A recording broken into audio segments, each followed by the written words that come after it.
Diga o que disser, tudo o que quiser, eu só escuto. Palavras sempre criam problemas quando o assunto é cultura zen. Cultura zen é uma coisa que não se encaixa, cultura com zen não se encaixa. É uma palavra que cria problemas. Se a gente busca pelo silêncio, por que palavras? Para que tanta palavra? Olha as religiões, quantas palavras, eles têm livros sagrados, grossos assim, cheio de palavras. Tem as partes poéticas, mesmo as partes poéticas, as pessoas interpretam as palavras de mil maneiras diferentes. Então, se cria muita confusão. Veja bem, no caso do Jesus, ele nasceu naquele tempo na Galileia, eu acho que é Galileia, não é? Entre o povo judeu. Então ele tinha que usar certas palavras como estou resolvendo os negócios do meu pai, para se referir a Deus. E a essas coisas de espiritualidade, ele chamou de negócios de Deus, negócios do meu pai. É uma linguagem que não faria muito sentido se fosse usada no Oriente, mais no Oriente, na terra do sol nascente, na terra dos hindus. O hinduísmo tem outras palavras, outras formas de linguagem. O hinduísmo, daria para se dizer que ele é uma multidão de religiões diferentes. Tem muitas religiões dentro do hinduísmo. Isso é muito interessante. Até mesmo um ateu poderia se sentir bem com o hinduísmo. O hinduísmo acolhe pessoas que não acreditam em Deus também. O cristianismo jamais acolheria, né? Até existe esses debates aí de cristãos e ateus, né? Só funciona, só faz sentido, só entretém pela estupidez. E o padrão linguístico da civilização tem tudo a ver com a forma de ver o mundo. O padrão linguístico muda de fora para dentro, de dentro para fora, o comportamento social, o entendimento das coisas da vida. Lá no júri, quando o criminoso é condenado, ele põe a mão na Bíblia. A Bíblia tem um determinado padrão linguístico. O entendimento determinado sobre o que é Deus e justiça, céu e inferno. Existe um determinado modo de ser que conduz a sociedade religiosamente. E, claro, as artimanhas dos criminosos, assim chamados, também serão diferentes, serão astutas, todas dentro do contexto linguístico, da forma de ver o mundo das pessoas. A mente consegue driblar, sabendo as regras do jogo que ela mesma inventou. E quando é um jogo bastante superficial, apenas mental, é mais fácil para ela. Porque quando em contato com religião mais profunda, mais madura, a artimanha da mente perde um pouco de possibilidades e vai perdendo. Quanto mais a sociedade se aprofunda na espiritualidade verdadeira, vulgo religião. Buda era praticamente um ateu. Ele não acreditava em Deus, não acreditava em alma, dizia que nada existia. Mesmo assim, depois de um tempo, o povo hindu acolheu a figura de Buda como uma reencarnação de Deus, um Bhagwan, uma encarnação de Deus, uma encarnação divina, mesmo proferindo que não existia Deus.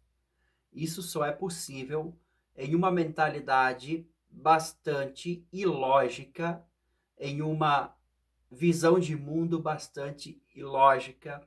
E essa visão ilógica, ela tem um padrão linguístico também mais poético. A negação de Deus também é um caminho para o divino, dentro do subconsciente hindu, dentro do subconsciente dos povos que praticam meditação. Meditação não é uma busca positiva por Deus. É algo passivo, negativo. Como um grande exemplo de padrão linguístico completamente ilógico são as piadas, os contos, as anedotas do Zen budismo. Eu tenho um livro aqui de Zen Budismo, com essas histórias.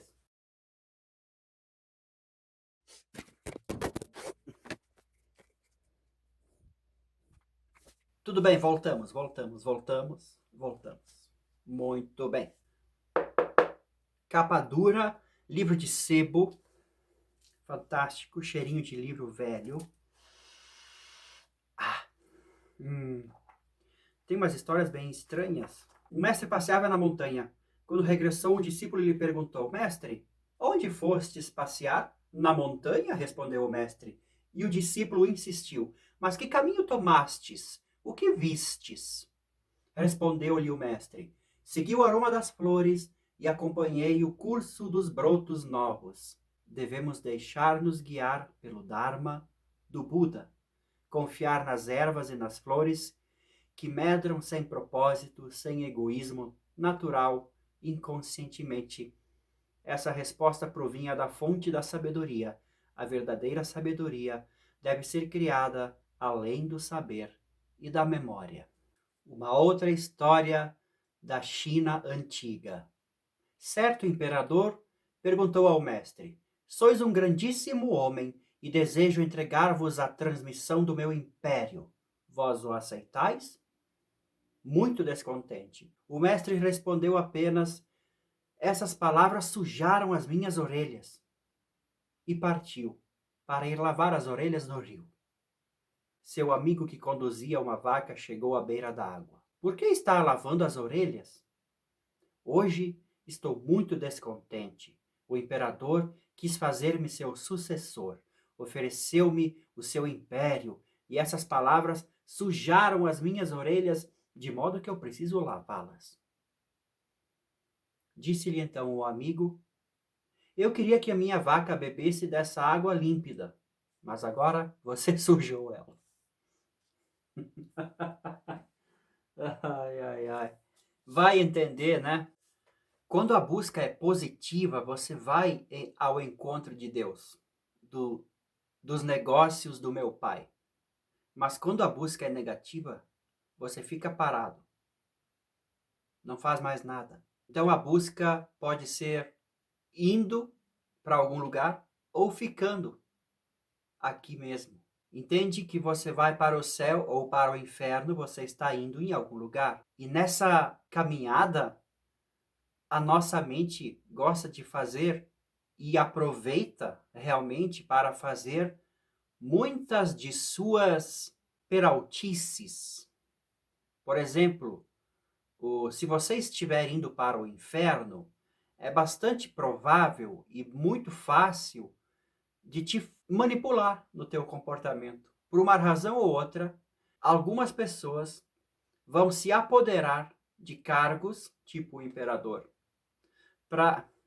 nunca ouvi disso, para manipular as pessoas para algum motivo qualquer, que geralmente é um grande motivo estúpido, digno de um imperador. Mas quando a sua busca é passiva, quando você busca aqui e agora, sem nenhum desejo de futuro, sem nenhum medo do passado, sem nenhuma culpa, é mais difícil de acontecerem essas manipulações. Entenda que a sociedade mudaria se você tivesse uma religião mais profunda. Para saber mais sobre cultura Zen, links aqui na descrição. A gente precisa de pessoas profundas, artistas profundos, públicos profundos, povo profundo, indivíduos profundos. Shows presenciais na sua cidade, nas suas escolas, bate-papos e outros produtos online, livros e outros vídeos aqui na descrição, ok?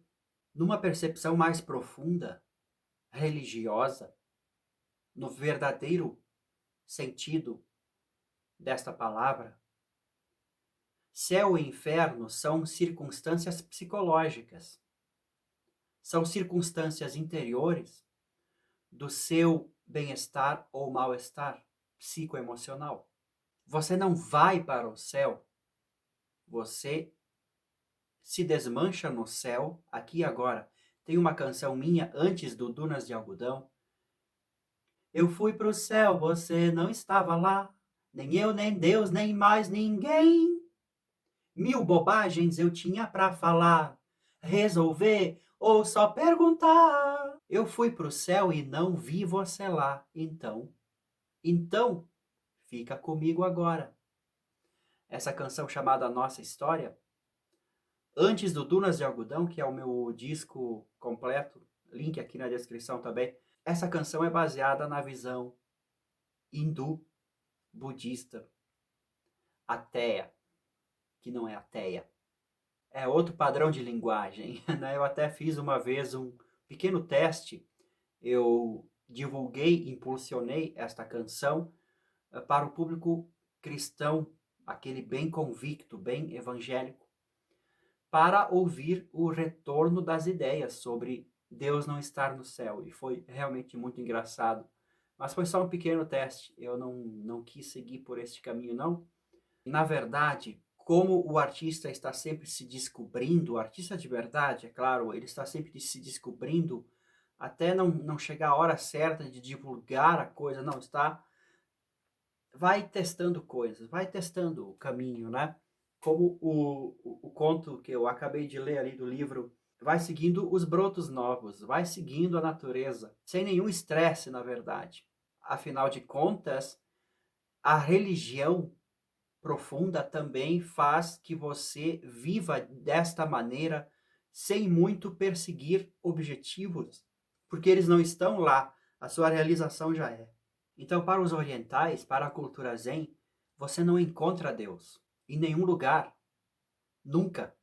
Você se torna Deus a qualquer momento. Você não vai para nenhum céu. Você se torna o céu e não há ninguém para te receber. Você entende de uma outra forma. E a linguagem do dia a dia, essa de eu vou para o céu, se torna diferente essa linguagem. Eu sou o céu, eu sou Deus. Existiram grandes homens que simplesmente foram eliminados por dizer eu sou Deus. Porque esta percepção não é à toa, não é uma coisa assim simplesmente por doutrina estúpida, não. É porque esta visão de eu sou Deus, quando realmente compreendida pelo indivíduo, torna o indivíduo muito perigoso para quem gosta de poder sobre a sociedade. Porque você não consegue dominar um indivíduo ou vários indivíduos que têm uma percepção profunda. Porque esse poder se trata de um poder mental, de uma manipulação mental. Esses livros de manipulação trabalham com a mente, manipulação mental, né? Quando o indivíduo é mais que uma mente, quando ele se conhece como um ser mais profundo, aí não tem mais para ninguém. Não existe mais essas artimanhas de poder. Atenção nisso, isso é muito importante. E o padrão linguístico superficial de uma religião superficial e infantil foi capaz de criar com o tempo também, além do conceito de céu e inferno, o conceito de pecado, de confissão, de um grande dia de julgamento, que nada mais é que um adiamento para uma religião verdadeira, um modo de viver deixando tudo que é profundo para lá, para o último momento. Enquanto isso, eu quero jogar o xadrez da sociedade em busca de coisas, qualquer coisas. Claro que, se você se sentar com um profundo erudito do cristianismo, ele vai refutar tudo isso. Ele vai explicar direitinho que não é nada disso, que não é uma coisa assim tão estúpida a doutrina cristã, não é tão infantil e taraná, taraná. Existem outros livros tão grossos quanto a Bíblia para explicar a doutrina de uma maneira mais filosófica. No entanto, é tudo dentro de um padrão linguístico, racional, lógico, tananã e papapá, que não tem nada a ver com a vibe do Zen budismo, com a linguística do hinduísmo, com a linguística do povo indiano, chinês antigo, japonês e tal, um povo meditador, né? Só que assim, a religião, ela tem que ser uma coisa natural. Ela tem que estar aqui agora, sem nenhum livro sagrado, sem nenhuma pilha de palavras, sem nenhuma filosofia, sem doutores, sem grandes eruditos para conduzir o povo. Você percebe o truque disso? Um truque meio inconsciente. Não, a religião tem que ser vivida no caminho dos brotos novos da vida, sem passado. Percebe? Desta simplicidade dos contos zen, a incrível sabedoria que contém. A grosso modo, se você entendeu bem o que eu estou querendo dizer aqui, você pode chegar a uma conclusão bastante estranha de que a religiosidade cristã causa muitos problemas e impede a evolução, de certa forma, da civilização daqui para frente. Ela foi útil até então. Daqui para frente está acontecendo uma mudança social bastante significativa. Na verdade, a sociedade está sempre se transformando. Mas está ficando cada vez mais claro que há sim uma necessidade de retorno ao entendimento das palavras originais do Mestre Jesus, né? No caso. As palavras, a linguagem que ele usou, que era uma linguagem mais rasa, mais mental, mais negocial, empreendedora, porque o povo a quem ele se dirigiu era assim, são palavras fáceis de manipular. E foram manipuladas, e foram enfeitadas. Há uma necessidade de retorno à essência. E neste retorno à essência, é claro que vamos compreender a poesia que ele deixou de uma maneira mais profunda. Quando você busca alguma coisa que está fora, que alguém pode lhe conceder, isso vai te deixando cada vez mais inconsciente. Inconsciente. Inconsciência é o problema da civilização brasileira, da civilização moderna, de qualquer civilização. Quando a inconsciência toma conta, e ela toma conta através da mente e de todas essas palavras e livros e coisas e interpretações e bagunça. Poeira, sujeira mental, manipulações. Aí você fica num estado assim mais infernal, violento, ignorante da sociedade, né? Mas quando você se torna um buscador daqueles que, opa, é aqui e agora. Quando você se volta para dentro e fica passivamente ouvindo a voz interior, sem mais buscas para fora, você consegue entender que o céu está dentro, sempre esteve e é eterno. Para os cristãos, o inferno às vezes é eterno, por causa de 1 ou 2 pecados que você cometeu em 50, 60, 80 anos de uma vida só, você vai para o inferno para sempre. Para os orientais, o céu é para sempre. O inferno é uma circunstância ocasional. Ocasional por conta da sua própria inconsciência. A sua inconsciência fica cada vez mais obscura quanto mais para fora você vai. E quando você retorna para dentro, essa inconsciência vai se transformando de inferno para céu. E os orientais têm 2 céus. Um céu que é aquele que vai e volta, né? Você fica oscilando entre consciência e inconsciência até um determinado ponto em que você encontra um céu que nunca mais escurece novamente dentro de você. Eles chamam isso de moksha. É o único trabalho da vida de um ser humano, um trabalho interior, encontrar o seu moksha. Daí então você se torna uma pessoa livre, um ser livre. Livre! Não se fala muito em liberdade aí no mundo aí fora? É regido pela inconsciência total e absoluta? Você se torna uma pessoa livre. Quando você encontra o moksha, você se torna um mukta, um homem livre, um verdadeiro Cristo, um Buda. Até o próximo vídeo.